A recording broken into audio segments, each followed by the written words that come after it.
নমস্কার বন্ধুরা, সর্বাণীর রান্নাঘরে আবারও চলে এসেছি নতুন একটা রেসিপি নিয়ে। আর আজকে রেসিপির জন্য নিয়েছি এখানে 1 বাটি আটা আর নিয়েছি একটা ডিম।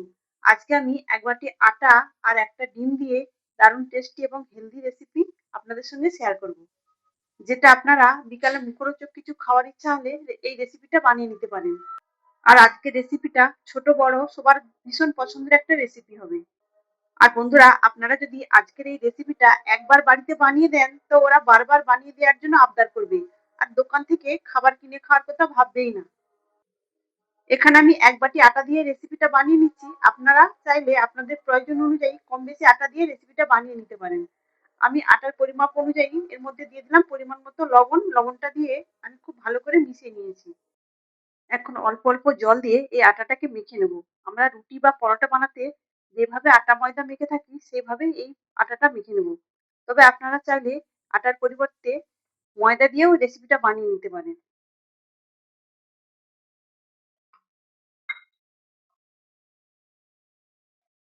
তবে এই ডোটা খুব নরম করা চলবে না, মিডিয়াম একটা ডো বানিয়ে নিতে হবে।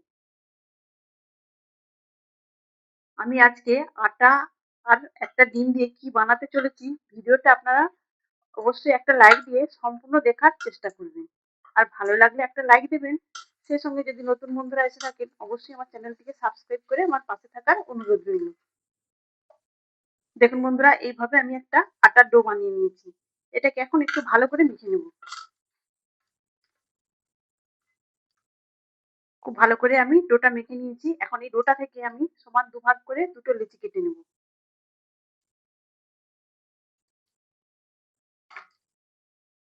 একটা লেচি নিয়ে নিয়েছি, এটাকে গোল করে নিয়ে একটা বড় রুটি মতো করে বেলে নেব। রুটিটা বেলে নেওয়ার জন্য অল্প একটু ময়দা ছিটিয়ে দিলাম। এবার এটাকে একটা মিডিয়াম সাইজের রুটি বেলে নেব। এবার রুটিটা খুব বেশি মোটা করা চলবে না। আবার এই রুটিটা বেলতে খুব বেশি ময়দা বা আটা দেওয়া চলবে না। অল্প পরিমাণে আটা বা ময়দা ছড়িয়ে রুটিটাকে বেলে নিতে হবে। এখানে দেখুন বন্ধুরা, আমি একটা বড় মাপের রুটি বেলে নিয়েছি। আর রুটিটা দেখুন খুব বেশি পুরো নয় আবার খুব বেশি পাতলাও নয়। এখন এই রুটিটা একটা স্কোয়ার শেপে কেটে নেব।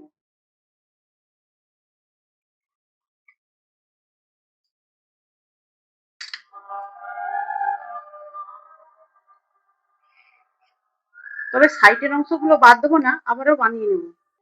প্রথমে আমি 2 সাইডটা কেটে নিয়েছি। এবারে স্কেলের মাপ করে আমি এইভাবে রুটিটাকে কেটে নেব।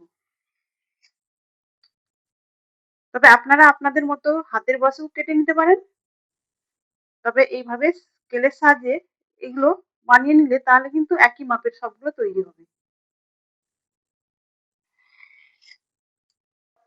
তো দেখুন বন্ধুরা, এইভাবে কেটে নেওয়ার পর এবার আড়াআড়ি ভাবেও একই রকম ভাবে আমি কেটে নেব।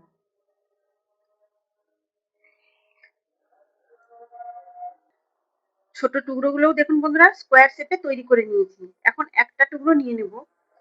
হাতের মধ্যে একটা টুকরো নেওয়ার পর এটাকে এইভাবে দুটো কোনায় ধরে চেপে দেব। আবার উল্টো দিক দিয়ে এইভাবে এটাকেও তৈরি করে নেব। তো দেখুন বন্ধুরা, কত সুন্দর একটা সেট হয়ে গেল। আপনাদের সুবিধার্থে আমি আবারও একটা দেখিয়ে দিচ্ছি। প্রথমে এই কোনা দুটো একসঙ্গে এইভাবে ধরে নেব, ধরে একটু চিপকে দেব। তারপরে অপর সাইডটা এইভাবে করে মুড়িয়ে নেব। দেখুন কত সুন্দর একটা তৈরি হয়ে গেল। একই রকম ভাবে সবগুলোই বানিয়ে নেব। আপনারা বাজার থেকে পাস্তা কিনে নিয়ে এসে এইভাবে বানিয়ে দেন, কিন্তু বাড়িতে দেখুন কত সুন্দরভাবে পাস্তা শেপে বানিয়ে নেওয়া যায়। এখানে দেখুন বন্ধুরা, আমি সবকটাই বানিয়ে নিয়েছি। এবার এগুলোকে জলে সেদ্ধ করে দিতে হবে। সেদ্ধ করার জন্য এখানে একটা বাটিতে জল বসিয়ে দিয়েছি। এখন এই জলের মধ্যে দিয়ে দেবো অল্প একটু রিফাইন্ড তেল। এই রিফাইন্ড তেল দিলে ওগুলো সেদ্ধ করার সময় একটার সঙ্গে আরেকটা গায়ে গায়ে লেগে যাবে না। জলটা খুব সুন্দরভাবে ফুটে উঠেছে। এখন আমি সেগুলোকে দিয়ে দেবো। এখন এগুলোকে 5 থেকে 6 মিনিট সেদ্ধ করে নেব।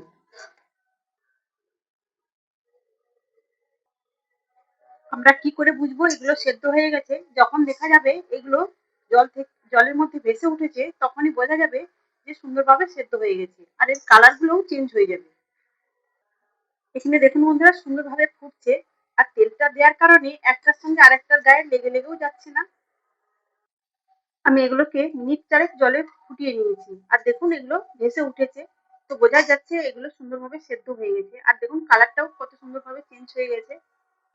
এখন এগুলোকে জল থেকে ছেঁকে তুলে নিতে হবে।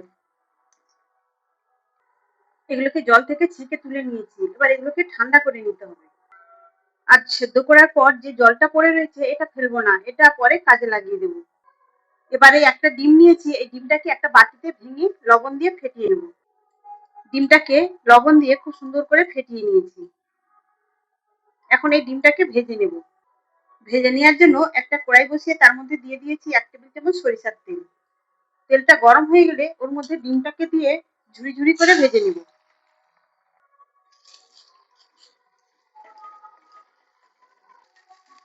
ডিমটাকে ভেজে এইভাবে ছোট টুকরো টুকরো করে দিয়েছি। এখন এই ডিমটাকে একটা পাত্রে নামিয়ে নেব। এখন ওই একই কড়াইয়ের মধ্যে দিয়ে দেবো 1 টেবিল চামচ রিফাইন তেল, তবে আপনারা চাইলে সরিষার তেলেও বানিয়ে নিতে পারেন। তেলের মধ্যে দিয়ে দেবো ছোট চামচের 1 চামচ গোটা জিরা, আর এখানে কয়েকটা কারি পাতা ছোট টুকরো করে কেটে নিয়েছি, সেটাও দিয়ে দেবো। এখানে জিরা আর কারি পাতাটা ভেজে নেওয়ার পর ওর মধ্যে দিয়ে দেবো 1 চামচ রসুন কুচি, আর এখানে আমি 4টে কাঁচা লঙ্কাকে কুচিয়ে নিয়েছি, সেটা দিয়ে দিলাম। এখন রসুন আর কাঁচা লঙ্কাটাকে ভেজে নিতে হবে যতক্ষণ না পর্যন্ত রসুন আর কাঁচা লঙ্কার কাঁচা গন্ধটা চলে যাচ্ছে। এখন এর মধ্যে দেওয়ার জন্য নিয়েছি একটা মিডিয়াম সাইজের পেঁয়াজ। পেঁয়াজটাকে একদম ছোট ছোট করে কুচিয়ে নিয়েছি। পেঁয়াজটাকেও সুন্দর করে ভেজে নিতে হবে, তবে একদম লাল করে ভাজার প্রয়োজন নেই। পেঁয়াজটা এখানে একটু নরম হয়ে গেলেই হবে। এবার এর মধ্যে দিয়ে দেবো অল্প একটু গাজর। গাজরটাকেও একদম মিহি করে কুচিয়ে নিয়েছি। গাজরটাকে দিয়েও একটু নাড়িয়ে চেড়িয়ে নেব। এখন আমি এর মধ্যে দিয়ে দেবো একটা মিডিয়াম সাইজের টমেটো। পাকা টমেটোর দানাগুলো বাদ দিয়ে আমি সম্পূর্ণ ছোট ছোট করে কুচিয়ে নিয়েছি। সবকিছু এখন খুব সুন্দর করে ভেজে নিতে হবে। এখন আমি এই সবজির পরিমাপ অনুযায়ী এর মধ্যে দিয়ে দিলাম লবণ, আর দিলাম অল্প একটু হলুদের গুঁড়ো।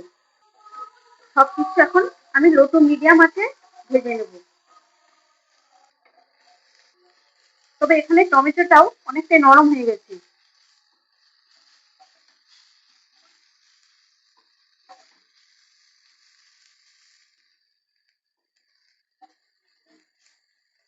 এখন আমি এর মধ্যে দিয়ে দেবো অল্প একটু জল। আমি সেই পাস্তাগুলো সেদ্ধ করার পর যে জলটা পড়েছিল সেটাই আমি এর মধ্যে দিয়ে দেবো। এখন এই জলটা দিয়ে বেশ কিছুক্ষণ এটাকে ফুটিয়ে নেব। এতে যে গাজরটা রয়েছে সেটাও সুন্দরভাবে সেদ্ধ হয়ে যাবে। এটা সুন্দরভাবে ফুটছে। এখন আমি এর মধ্যে দিয়ে দেবো 1 প্যাকেট ম্যাগি মশলা। তবে আপনাদের কাছে পাস্তা মশলা থাকলে আপনারা সেটাও দিতে পারেন। আমার কাছে এই মুহূর্তে পাস্তা মশলা নেই, তাই ম্যাগি মশলাটা ছিল সেটাই দিয়ে দিলাম। মশলাটা দেওয়ার পর সুন্দর করে মিশিয়ে নিয়েছি। এখন সেদ্ধ করে রাখা পাস্তাগুলো দিয়ে দেবো। পাস্তাগুলো দিয়ে মিশিয়ে নিয়ে আরো মিনিট 2 ফুটিয়ে নেব। সেই সঙ্গে ভেজে রাখা ডিমটাও দিয়ে দেবো। সবশেষে এর মধ্যে দিয়ে দেবো 1 চামচ সয়া সস, দিয়ে সবকিছুর সঙ্গে মিশিয়ে নেব। তবে বন্ধুরা আপনাদের হাতের কাছে যদি ধনেপাতা থাকে তাহলে কিন্তু দিতে পারেন। আমার কাছে এই মুহূর্তে ধনিয়া পাতা নেই, তাই আমি কারি পাতা ভেজে এর মধ্যে দিয়ে দিয়েছি। তাহলে বন্ধুরা দেখতেই পেলেন মাত্র 1 বাটি আটা আর একটা ডিম দিয়ে কত সুন্দর একটা মজাদার রেসিপি তৈরি হয়ে গেল। আর এটা খেতে কি যে দারুণ টেস্টি হবে, আপনারা বানিয়ে না খেলে বুঝতেই পারবেন না। এখানে আমার সম্পূর্ণ রান্নাটা হয়ে গিয়েছে। তাহলে বন্ধুরা দেখতে পেলেন 1 বাটি আটা আর একটা ডিম দিয়ে কত মজাদার একটা রেসিপি। আর আজকের রেসিপিটা আপনাদের কেমন লাগলো অবশ্যই কমেন্ট করে জানাবেন। তাহলে আজকের মতো আসি। সবাই ভালো থাকবেন, সুস্থ থাকবেন। ধন্যবাদ।